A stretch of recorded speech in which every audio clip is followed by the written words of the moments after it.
It is a voice we have listened to for years, and tonight it is silent. Tyra Womack, or Tyra Phillips, that's the name you know. You listen to her on Morgan State radio station WEAA.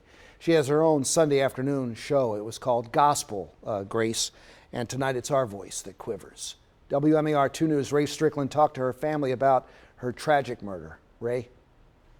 Tyra Womack's sister says her family is in complete shock over the loss of a woman who she says wouldn't hurt anybody. In fact, she says she would even pray for you. That's why the family will never understand why someone would decide to take her life. Tyra Phillips Womack was the voice you heard on WEAA radio station every Sunday during Gospel Grace for the past 20 years, a woman who devoted her life to God and sang in her church's choir. Everyone who knew and loved her described her as a nice, sweet woman.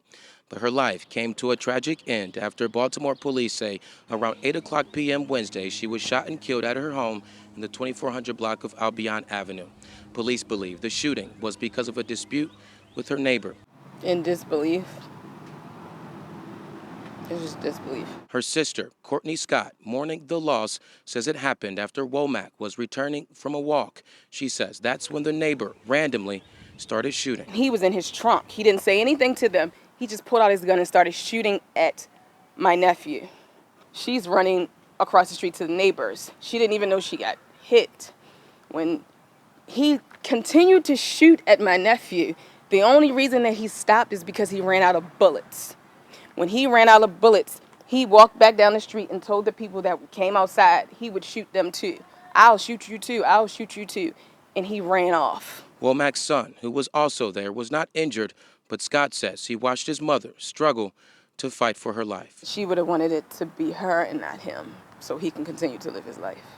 Because she was protecting her son. She did what she was supposed to do. Scott says the neighbor harassed Womack for years. She believes the city could have done more to protect her. They've been in and out of court. The police have came.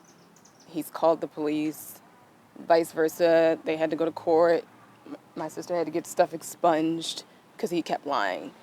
So at this point, I just feel like Baltimore City system failed my sister, because if they were doing what they were supposed to do, he wouldn't even have been on the street.